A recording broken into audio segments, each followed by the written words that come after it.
Another day, another vlog. Thank you Lord for this day. Hi there! Welcome back again to my vlog. At heto na nga for today's video, magvo-voice over na naman ulit tayo. Since medyo malamig naman yung panahon, sige, pagbibigyan natin yung nag-request. Pagkagising ko nga dinatnang ko na lang dito na nakapagsayang na nga sila at heto, inikot ko nga yung kaldero para nga magpantay yung pagkakaluto. Bawat umaga nga na pinagkakaloob ng Panginoon sa atin, syempre hindi ko rin makakalimutan yung pagkakape. Isang araw nga may nag-comment, yung lagayan ko nga daw ng kape cheese whiz, tapos yung naman lagayan ko ng asukal lagayan din ng palaman. Pero goma niyang kami talaga for as long as sa pakinabangan niya pa miya pa yutche. Kesa naman nga sa mabasag, ayan, gagamitin na lang natin. Pagkatapos ko nga lagyan ng kape at asukal yung baso ko, naglagay na nga din pala ako ng mainit na tubig. Ilang araw pa lang naman ako nagva-vlog na hindi nagvo-voice over o Diyos ko, at naragong karakal mag-message ka na ako, amis danay ka yung boses kong malago.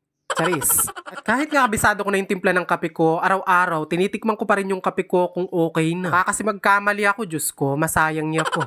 Baka nga magtaka kayo kung bakit mahaba pa yung buhok ko dito. Aba, Diyos ko, may labasan nung video din at ngayon ko pa voice over. Sabi ko nga sa inyo, marami ko na kayong back na video, kaya asahan nyo, mahaba pa yung buhok ko sa mga susunod ko pang vlog.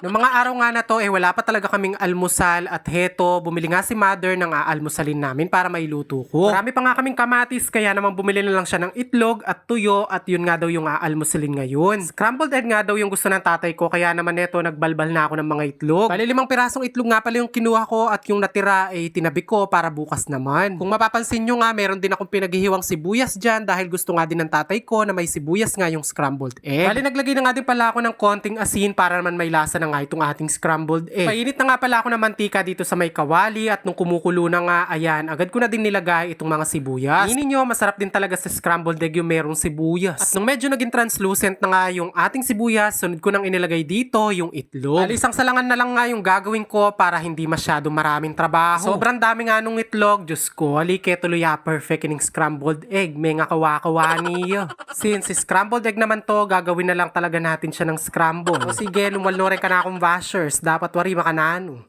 Charis. Ay rugo, maski makanano yung papangaluto kanyan, basta may luto yung ebo ng puwitas sibuyas malyari ni. Kung naman kasi represent kayong 5-star hotel ni, kaya yun ako maselon. Heto, na maluto na nga yung scrambled egg, ba, makanano mo nga lingad na kapampangan ka. Heg ka no, heg. So syempre, nung maluto nga, ayan, agad ko na ding hinango. Syempre, hindi makukumpleto yung almusal natin kung walang tuyo. Yung mga tuyo na to, hindi naman siya maalat at masarap naman siya. Yun nga lang, may pag-giveaway na bala ng stapler dun sa pinakabuntot. Diyos ko, pakisabi kong mayap kareta magtindan tuyo. Wali po stapler itang buntot po, tapang ang dalo. Minsan kasi kakulay nga nung bala ng stapler yung kulay ng tuyo. Naman rugo nung mula-mula ka, Diyos ko, makapang kambala stapler.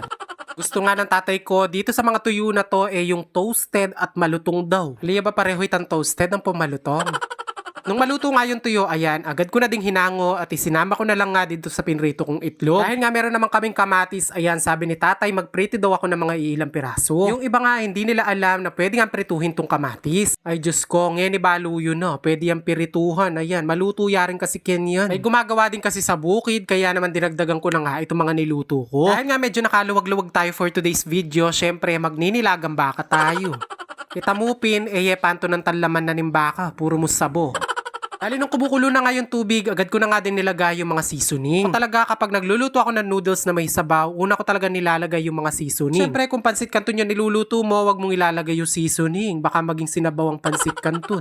At nung kulong-kulo na nga yung pinakasabaw, nilagay ko na nga din pala yung mga noodles. Mas maganda kasi na kulong-kulo nga yung sabaw para hindi ma-overcook yung ating mga noodles. Pagkalagay nga, agad ko na nga tong hinalo-halo, tapos pinatay ko na nga din yung kalan. Pagkalagay nga nung noodles, syempre tatakpan ko na ang purpose, kaya pinatay ko na nga yung kalan dahil mainit naman yung sabaw at yun na nga yung magluluto dun sa noodles. Ayoko nga kapag gantong may sabaw, yun namamaga na nga yung noodles. Siyempre, mas masarap kumain kapag mainit pa yung sabaw, kaya naman ayan, agad na nga din pala ako nagsandok. Simpleng buhay, simpleng almusal at nakakabusog din naman to. Naman sa sausawan, ayan, nagatas lang ako ng kamatis dito sa may platito. Ko, ngayon ko lang napagtanto, wala pala akong video habang kumakain ako. Alamang sa malamang, kaya pindot, anyang mamangang ko.